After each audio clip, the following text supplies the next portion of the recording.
आज हम आए हैं मध्य प्रदेश के धार जिले में स्थित एक ऐसे ऐतिहासिक शहर की ओर जिसे मध्यकाल में सादियाबाद यानी खुशियों का शहर कहा जाता था।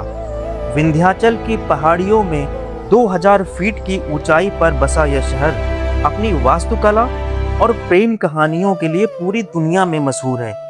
इसके पहले एपिसोड में हमने रानी रूपमती महल का ऐतिहासिक विश्लेषण किया था और उनकी प्रेम गाथा को जाना। मांडवगढ़ के एक दूसरे एपिसोड में हम जहाज महल एवं सन्निहित विरासत को समझेंगे। मांडू का इतिहास बहुत प्राचीन है। इसकी नींव 6ठी शताब्दी के आसपास रखी गई थी और प्राचीन शिलालेखों में इसे मंडप दुर्ग के नाम से जाना जाता है।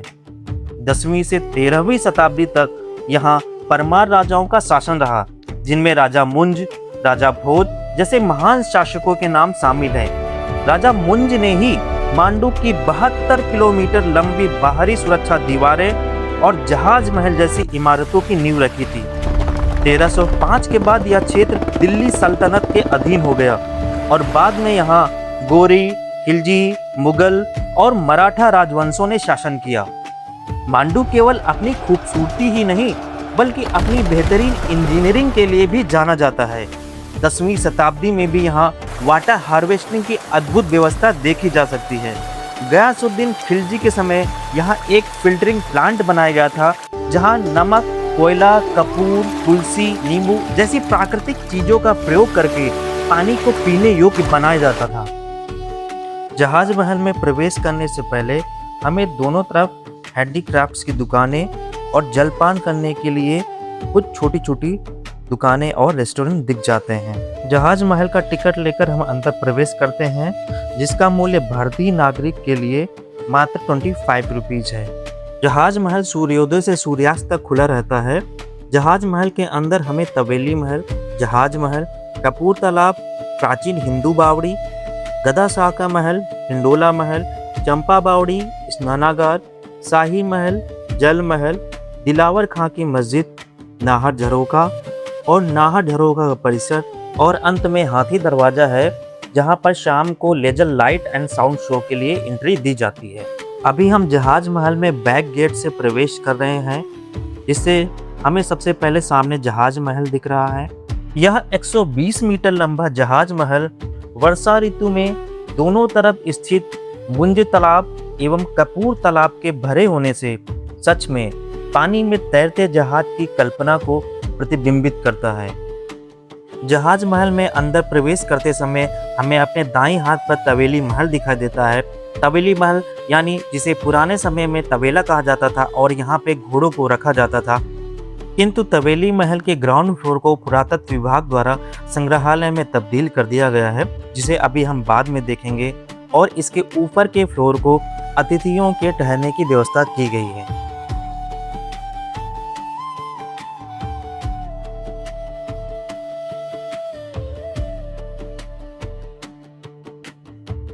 नमस्कार दोस्तों, स्वागत है आपकी विरासत में। मैं अभी आया हूँ मध्य प्रदेश के धार जिले में स्थित मांडू में, और मांडू के अंदर है ये जो आप हमारे पीछे देख रहे हैं जहाज महल।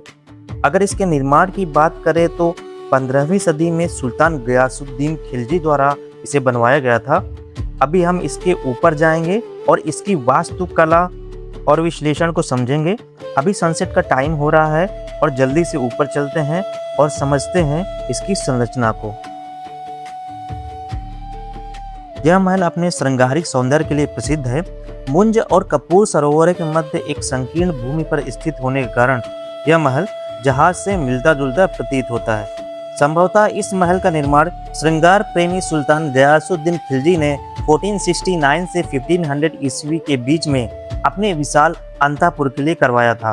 जहाज महल में ऊपर चढ़ते हुए बगल में हमें ये सूर्य टैंक दिखाई देता है, और अब हम ऊपर चलते हैं। ऊपर चढ़ते ही हमें ये नज़ारा जहाज महल के ऊपर दिखाई दे रहा है। अभी शाम का समय हो रहा है, तो काफ़ी धुंधला सा यहाँ का व्यू है। इसी जहाज महल के पीछे ये जो तालाब है, इसे मुंज तालाब कहते हैं, जिसका निर्माण परमार वंश के राजा मुंज द्वारा करवाया गया था। और गयासुद्दीन ने इस महल को अपने हरम के लिए बनवाया था, यानी अपनी 1600 रानियों को रहने की व्यवस्था भी यहाँ पे कर रखी थी। जहाज महल को उस समय रंग महल के तौर पर भी प्रयोग में लिया जाता था।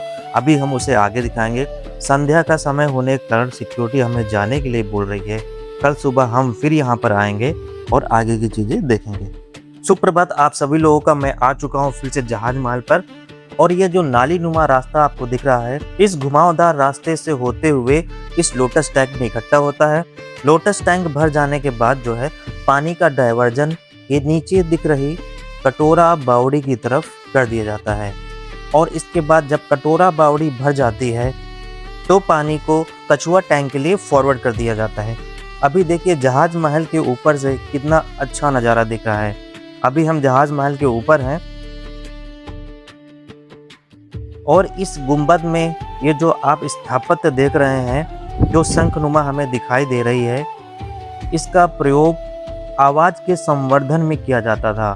क्योंकि कहते हैं इस स्थान को यानी जहाज महल के ऊपर को रंग महल के तौर पर प्रयोग में लिया जाता था, और इसके अंदर बैठ के जब गायन किया जाता था तो आवाज़ एम्प्लीफाई होके बहुत ही दूर तक सुनाई देती थी।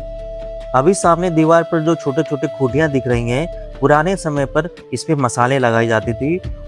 महल की सजावट के लिए वेजिटेबल्स कलर्स का प्रयोग किया जाता था। जो आप ये कलर देख रहे हैं लगभग 500 वर्ष पुराना है, जो जहांगीर द्वारा इस महल में कराया गया था, और इस जगह को जहांगीर द्वारा डाइनिंग हॉल की तरीके से प्रयोग में लिया जाता था। वेजिटेबल्स कलर्स बनाने के लिए फूलों की पंखुड़ियों को उबालकर उसके पेस्ट में सीताफल मिश्रित किया जाता था। अब हम देखते हैं यहाँ का वाटर फिल्ट्रेशन सिस्टम। ये है वाटर फिल्ट्रेशन सिस्टम। अब बात आती है यहाँ पर पानी कहाँ से आता था। ये जो कपूर तालाब है, गर्मी के दिनों में पानी इसमें लाया जाता था, और वर्षा ऋतु में पानी यहाँ पे चैनल के थ्रू अपने आप आ जाता था। अब ये जो सामने जो ब्लॉक्स बने हैं, इन ब्लॉक्स में अलग अलग चीज़ें रखी जाती थी, जैसे कि कोयला बैक्टीरिया को मारने के लिए, नमक जो पानी को सड़ने से बचाता था, कपूर पानी को सुगंधित करने के लिए, और बाकी नीम, तुलसी, आंवला, काली मिट्टी, घास, नींबू, अलग अलग चीज़ें रख के इनको पानी को शुद्ध किया जाता था। आप देखेंगे इन सारे ब्लॉक्स में छोटे छोटे छिद्र हैं, जिनकी मदद से पानी सेंटर में इकट्ठा होता था, और वो जब पानी इकट्ठा हो जाता था, ओवरफ्लो होने पे एक चैनल के माध्यम से वो हिंदू बावड़ी में जाके पानी इकट्ठा होता था। हिंदू बावड़ी में पानी इकट्ठा होने के बाद उसको बकेट के माध्यम से पत्थर की छन्नी से छान के उसे पीने योग्य लिया जाता था।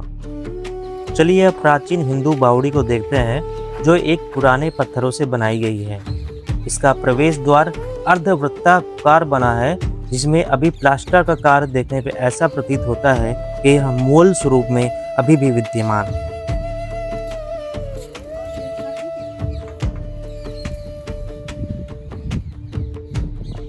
हिंदू बावड़ी के बाद अब हम तवेली महल की तरफ चलते हैं, जो प्रवेश करते समय हमारी दाईं तरफ दिखा था।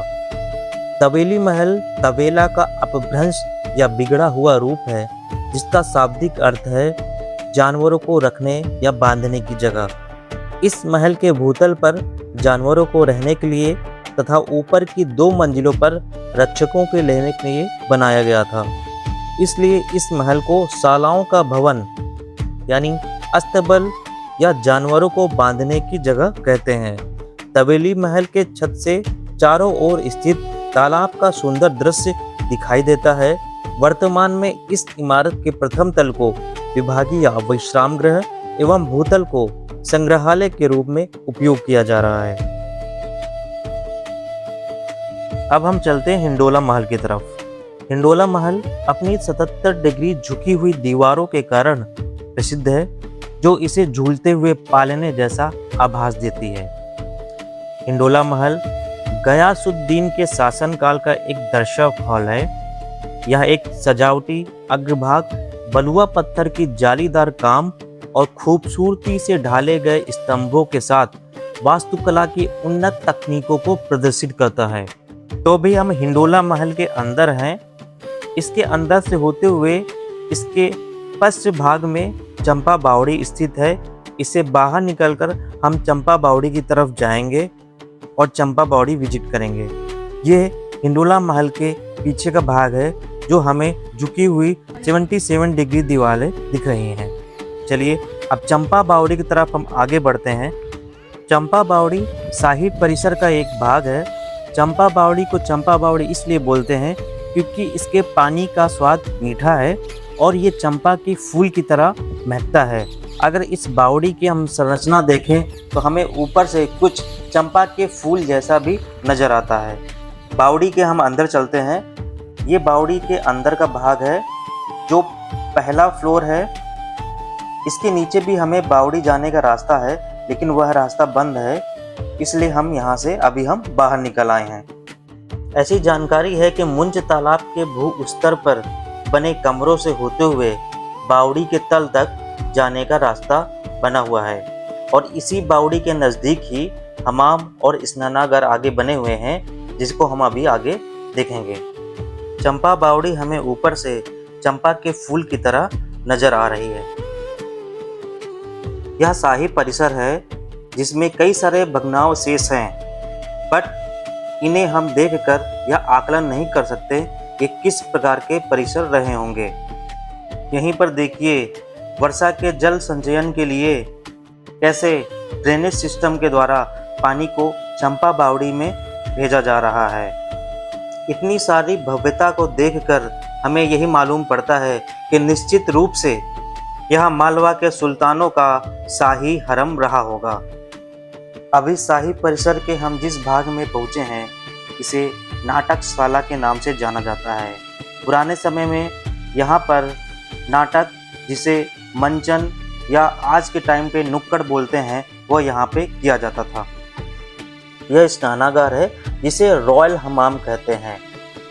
इस स्नानागार का प्रयोग केवल शाही महल के लोग ही यूज करते थे और इस स्नानागार में रोशनी की समुचित व्यवस्था होती थी ताकि दिन में भी लगता था कि तारे चमक रहे हैं, और इसके अंदर गर्म व ठंडे जल की भी व्यवस्था होती थी।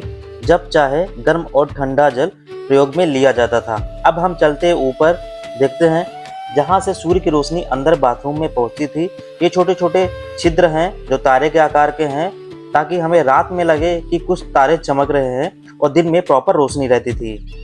चलिए अब दिलावर खां की मस्जिद की तरफ चलते हैं।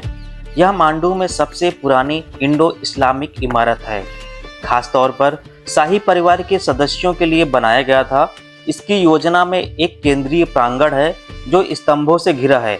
उत्तर, पूर्व और दक्षिण की ओर एक गलियारा है। पश्चिम की ओर 4 गलियारे हैं। अंदर के खंभे और छत स्थानीय शैली में है।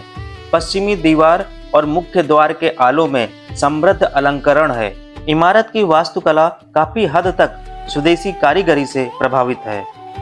मस्जिद के पूर्वी द्वार पर लगे अभिलेख से यह ज्ञात होता है कि इसका निर्माण 1405 ईस्वी में मांडू के प्रथम मुस्लिक शासक नसीरुद्दीन दिलावर खां के द्वारा कराया गया था।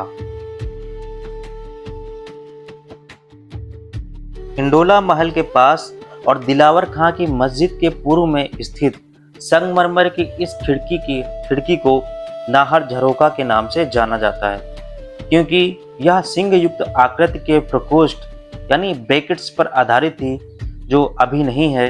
संभवतः इस प्रकार के झरोखों के निर्माण का उद्देश्य राजा द्वारा अपनी प्रजा को दर्शन देना एवं प्रजा को दुख तकलीफों को सुनना था। इस प्रकार के दर्शन झरोखे बनाने की प्रथा मुगल कालीन भारत में प्रचलित थी, जिसके उदाहरण आगरा तथा दिल्ली के किले में भी देखने को मिलते हैं। इसका निर्माण लगभग 15वीं-16वीं शताब्दी में किया गया था। और फिर से नाहर झरोखे के अंदर भी वर्षा ऋतु के जल को संचय करके दोबारा उपयोग में लेने की व्यवस्था यहाँ पे दिखाई दी गई है, जो ये ड्रेनेज सिस्टम से इकट्ठा होकर किसी ना किसी बावड़ी में एकत्र हो जाया करती थी।